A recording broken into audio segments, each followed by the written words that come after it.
Good morning. Today is 16 November 2024, Saturday.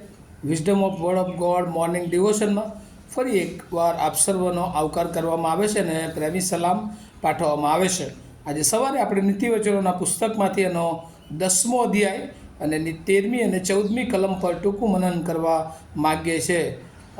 પ્રોવર્બ્સ chapter 10 versus 13 to 14 અને પ્રભુનું વચન આ પ્રમાણે કહેશે.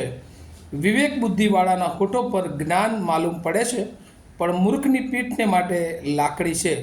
જ્ઞાની પુરુષો વિદ્યાનો સંગ્રહ કરે છે, પણ મૂર્ખનું મોં તત્કાળ નાશ લાવે છે. આ પ્રભુનું વચન છે. અને આજે સવારે આપણે ખાસ કરીને જે જ્ઞાની વ્યક્તિ વિશે જે સુલેમાનના નીતિ વચનો છે એમાં 10મા અધ્યાયથી લઈને 22મા અધ્યાય સુધી જે અભ્યાસ આપણે કરી રહ્યા છે, અને એમાં 10મા અધ્યાયની 13મી અને 14મી કલમ એ જે જ્ઞાની માણસ છે એને કેવી રીતે ઓળખી શકાય, how to find or identify wise man or foolish man, કેવી રીતે મૂર્ખ માણસ અથવા તો જ્ઞાની માણસને ઓળખ મેળવી શકાય. અને અહીંયા બાય સ્પીચ એની જીભ દ્વારા, એના શબ્દો દ્વારા એ આપણે એને ઓળખી શકીએ છીએ. એટલે આજે સવારે પ્રભુના વચનોથી speech of wise or foolish એટલે કે મૂર્ખની અને જ્ઞાની માણસની સ્પીચ કેવી હોય છે એ સંબંધી આ બે કલમોમાં પેરેલલ શિક્ષણ જાણે કે આપવામાં આવ્યું છે. અને અહીંયા જે લખવામાં આવ્યું છે 10મો અધ્યાયની 13મી કલમ કે વિવેક બુદ્ધિવાળા હોઠો પર જ્ઞાન માલુમ પડે છે. લિપ્સ ઓફ હિમ એટલે કે વાઇઝ મેન ફાઉન્ડ વિઝડમ, એના હોઠો પર એ આપણને જ્ઞાન એ જોવા મળે છે. બીજી તરફ જે મૂર્ખ માણસ છે કે જે જ્ઞાની નથી, જે ઈશ્વરની ઓળખ નથી, અને ત્યાં એના માટે લખવામાં આવ્યું છે પહેલી કલમના બીજા ભાગમાં 13મી કલમના, પણ મૂર્ખની પેટને માટે એ લાકડી હોય છે. Road is for the back of him એટલે કે એના માટે એ લાકડી હોય છે. ત્યાર પછી જે જ્ઞાની માણસની સ્પીચ સંબંધી બીજી વાત લખવામાં આવી છે કે લેક અપ નોલેજ, અને એ હંમેશા જ્ઞાનનો સંગ્રહ કરે છે. જ્યારે મૂર્ખ માણસ જે છે એ અહીંયા લખવામાં આવ્યું છે 14મી કલમના બીજા ભાગમાં, પણ મૂર્ખનું મોં તત્કાળ નાશ લાવે છે. ત્યાં લખવામાં આવ્યું છે કે જે મૂર્ખ માણસ છે એ બ્રિંગ રૂઇન નિયર, અને પોતાની નજીક એ જાણે કે નાશને એ લાવે છે.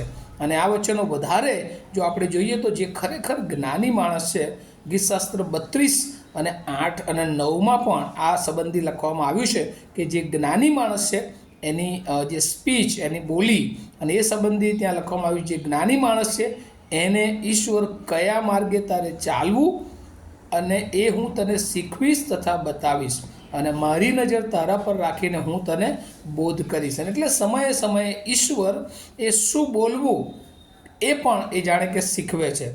અને ગીતશાસ્ત્ર 32 અને એના 9માં લખ્યું છે, પણ એની સામે જે મૂર્ખ માણસ છે એને ઘોડા અને ખચ્ચરની સમાન ગણવામાં આવે છે, અને એને કહે છે કે લગામની જરૂર હોય છે. એની રીતે એ કંટ્રોલમાં હોય છે, કારણ કે એ શું બોલે છે પણ એ પોતે જ એમાં ફસાઈ જતો આપણને જોવા મળે છે. ત્યારબાદ જો યાકૂબના પત્રમાં જોઈએ તો 3જો અધ્યાય 13થી 18 કલમમાં પણ લખવામાં આવ્યું છે જ્ઞાની સંબંધી. જ્ઞાની હંમેશા એ સદાચરણ, એનામાં સારું આચરણ, એ સારા શબ્દો હંમેશા બધાને માટે બોલે છે.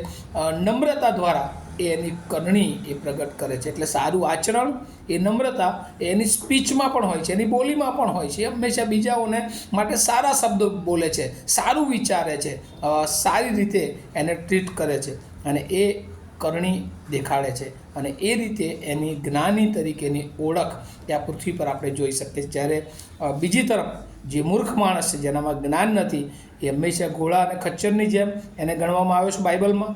એના માટે લગામ હોય છે, કંટ્રોલ હોય છે, પણ તેમ છતાં એ પોતાના શબ્દો, એ જીભ દ્વારા મનની કડવી અદેખાઈ, ચરસી અને સત્યની વિરુદ્ધ પોતાની જાતને ગર્વ કરનાર, જૂઠું બોલનાર એ જ્ઞાન એ પ્રગટ કરે છે. અને એ જ્ઞાન હંમેશા એહિક, વિષય અને શૈતાની હોય છે. અને એટલે આ બંને સ્પીચ એ આજે સવારે પ્રભુ આપણને શીખવે છે, સ્પીચ ઓફ વાઇઝ અને સ્પીચ ઓફ ફુલિશ.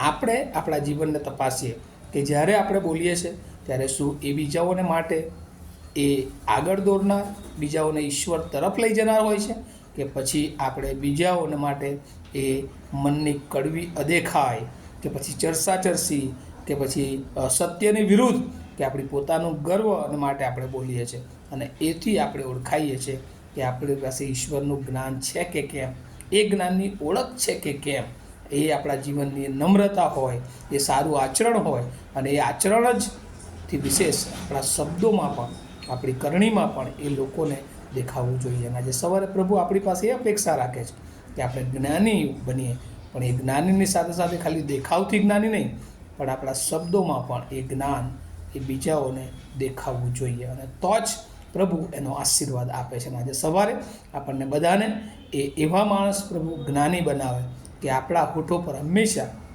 એ જ્ઞાન લોકોને ઈશ્વર તરફ લઈ જનારું જ્ઞાન બને. એ જ્ઞાન હંમેશા આપણા જીવનમાં એ જ્ઞાન સંગ્રહ થાય, આપણા વચનો એ આપણો સંગ્રહ હોય, અને આપણે રોજે રોજ ઈશ્વરના બતાવેલા માર્ગો પર ઈશ્વરને આધીન થઈને ચાલીએ, અને આપણા જીવનમાં હંમેશા સદા સારું આચરણ, હ્યુમાલિટી, નમ્રતા હોય, અને એ કરણી, એ શબ્દો બીજાને માટે આપણે હંમેશા સારી ભાવના સાથે આગળ વધારીએ. મનની કડવી અદેખાઈ, બીજાઓને તોડી નાખવા, બીજાઓને નુકસાન પહોંચાડવાની જો બાબત આપણે કરીએ છીએ, તો આપણે ચોક્કસ એ મૂર્ખ માણસ આ પૃથ્વી પર કરીએ છીએ. અને પ્રભુ આ વચનો દ્વારા એની બહુ જ કૃપા, એનો આશીર્વાદ આપણ સર્વને આપે. આવું આપણે પ્રાર્થના કરીએ. અમારા જીવંત અને દયાળુ ઈશ્વર, વાઇઝ અને ફૂલિશ એ બંનેની સ્પીચ કેવી હોય છે એ સંબંધી તમે અમને સમજાવ્યું છે, અને અમે એ દ્વારા જાણી શકીએ છીએ કે અમે કઈ કેટેગરીમાં આવીએ છીએ. જો આજે આપણને એ ખબર પડી છે, અને જો આપણે જુદી રીતે આગળ વધી રહ્યા છે, તો આજથી એક નિર્ણય સાથે પ્રભુના જ્ઞાન એ ધરાવનાર વ્યક્તિમાં કઈ સ્પીચ હોય છે એને આપણે અપનાવીએ, અને આપણા જીવનને શ્રેષ્ઠ બનાવીએ, અને આપણા જીવન દ્વારા ઘણા બધા જીવનોને આપણે શ્રેષ્ઠતા તરફ આગળ લઈ જઈ શકે છે. આ વચનો સમજવાને માટે પ્રભુ એની ખાસ કૃપા, બળ અને સામર્થ્ય આપણને સર્વને આપો. પ્રભુ ઈશ્વરના નામમાં માંગીએ છીએ, માટે સાંભળો, તેનો સ્વીકાર કરો. આમીન. Have a nice day to all of you. Thank you.